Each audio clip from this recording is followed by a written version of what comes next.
പുൽവാമയിലെ ഭീകരാക്രമണത്തെ രാജ്യം മുഴുവൻ അപലപിക്കുമ്പോൾ തിരഞ്ഞെടുപ്പ് ലക്ഷ്യം വെച്ച ചിലർ പതിവ് പോലെ സോഷ്യൽ മീഡിയയിൽ തെറിവിളിച്ച് അറുമാദിക്കുകയാണെന്ന് MP രാജേഷ് MP.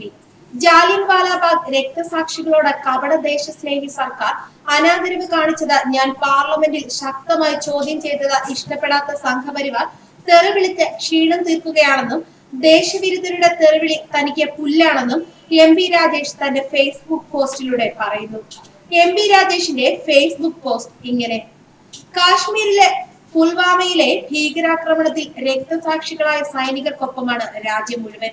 എല്ലാ രാഷ്ട്രീയ കക്ഷികളും ആക്രമണത്തെ അപലപിക്കുകയും സൈനികരുടെ വീരമൃത്യുവിന് അഭിവാദ്യം അർപ്പിക്കുകയും ചെയ്തു. എന്റെ പാർട്ടിയുടെ പോളിറ്റ് ബ്യൂറോയും ഇന്നലെ തന്നെ പ്രസ്താവന പുറപ്പെടുവിച്ചിരുന്നു. അതിലൊന്നും കക്ഷി രാഷ്ട്രീയ കുറ്റപ്പെടുത്തലുകൾ ഉണ്ടായിരുന്നില്ല. അവർക്ക് അന്ത്യാഭിവാദ്യം അർപ്പിക്കുമ്പോൾ അതൊരു രാഷ്ട്രീയ ആയുധമാക്കാതിരിക്കലാണ് പ്രാഥമികമായ ഔചിത്യം. രാഷ്ട്രീയ ചോദ്യങ്ങൾ പിന്നീടാവാമെന്ന് കരുതി. പക്ഷേ ഇപ്പോൾ ഒരു കൂട്ടർ ഇതിനെ രാഷ്ട്രീയവൽക്കരിച്ച് മറ്റെല്ലാവരെയും തെറിവിളിച്ച് പതിവ് പോലെ അറുമാദിക്കുകയാണ്. സൈനിക സ്നേഹം നടിച്ച് രാജ്യസ്നേഹ കുത്തകാവകാശം ഏറ്റെടുത്ത സംഘികൾ ഉറഞ്ഞു തുള്ളുന്നുണ്ട്. തിരഞ്ഞെടുപ്പായതോടുകൂടി സൈനിക ദേശസ്നേഹ നാട്യങ്ങൾ അതിരുവിടും. അതുകൊണ്ട് ഈ കാപട്യങ്ങളെ കുറിച്ച് ഈ നേരത്ത് പറയാതെ വയ്യ.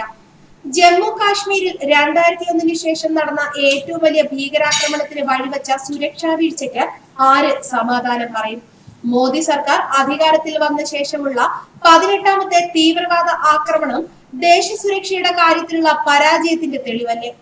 പത്താൻകോട്ടിലും ഉറിയിലും സൈനിക ക്യാമ്പുകൾ ആക്രമിച്ച് സൈനികരെ ഭീകരർ വധിച്ചതിൽ നിന്ന് എന്തെങ്കിലും പാഠം സർക്കാർ പഠിച്ചിരുന്നെങ്കിൽ ഇത് തടയാനാവുമായിരുന്നില്ലേ? കാശ്മീരിൽ ഭീകരരുടെ നട്ടെല്ല് തകർത്തുവെന്ന് മോദി പറഞ്ഞത് 2 ആഴ്ച മുമ്പാണ്. ഭീകരർക്കെതിരെ വാചകമടി മാത്രമേ ഉള്ളൂവെന്നല്ലേ ഇതിനർത്ഥം?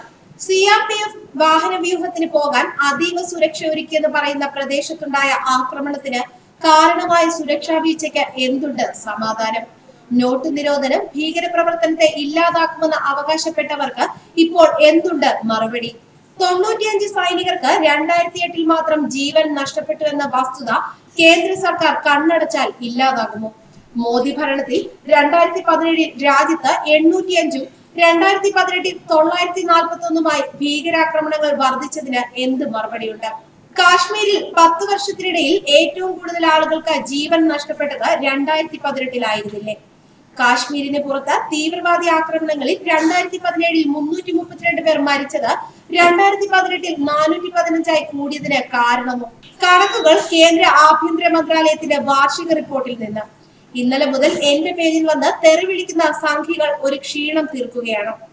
ജാലിയൻവാലാബാഗ് രക്തസാക്ഷികളോട് കപട ദേശസ്നേഹി സർക്കാർ അനാദരവ് കാണിച്ചത് ഞാൻ പാർലമെന്റിൽ ശക്തമായി ചോദ്യം ചെയ്തതിന്റെ വീഡിയോയും കുറിപ്പും ഇവിടെ പങ്കുവച്ചിരുന്നല്ലോ.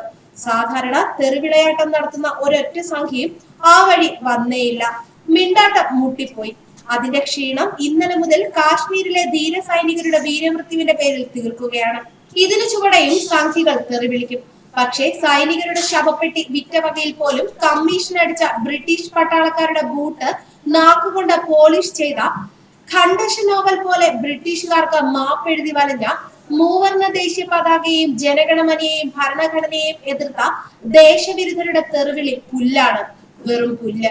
ഹിന്ദുത്വ തീവ്രവാദികളെ അറസ്റ്റ് ചെയ്ത ഹേമന്ത് കർക്കറെ എന്ന ധീര രക്തസാക്ഷിയായ പോലീസ് ഓഫീസറെ രാജ്യദ്രോഹി എന്ന് ആക്ഷേപിച്ചവരുടെ സർട്ടിഫിക്കറ്റ് ആർക്ക് വേണം? ഒടുവിൽ കർക്കറെ മുംബൈ ഭീകരാക്രമണത്തിൽ കൊല്ലപ്പെട്ടപ്പോൾ 2 കോടിയുടെ പണക്കിഴിയുമായി അദ്ദേഹത്തിന്റെ ഭാര്യ കവിത കർക്കറയെ കണ്ട് രാഷ്ട്രീയ മുതലെടുപ്പിന് പോയ മോദിക്കുണ്ടായ അനുഭവം ഓർമ്മയുണ്ടല്ലോ. മുതലെടുപ്പുകാരുടെ മുഖത്താട്ടിയ കവിത കർക്കറെ തന്റെ ഭർത്താവിനെ ജീവിച്ചിരിക്കെ അപമാനിച്ചിട്ട് രക്തസാക്ഷിത്വം വിലക്കെടുക്കുവാൻ വരേണ്ടെന്ന് പറഞ്ഞത് നല്ല ഓർമ്മ വേണം. കാശ്മീരിലെ രക്തസാക്ഷിത്വം മുതലെടുപ്പിന് വീണ്ടും ആയുധമാക്കുന്നവരോട് കവിത കർക്കറയുടെ ധീരമായ വാക്കുകളാണ് ആവർത്തിക്കാനുള്ളത്. ന്യൂസ് ഡെസ്ക് മലയാളി വാർത്ത.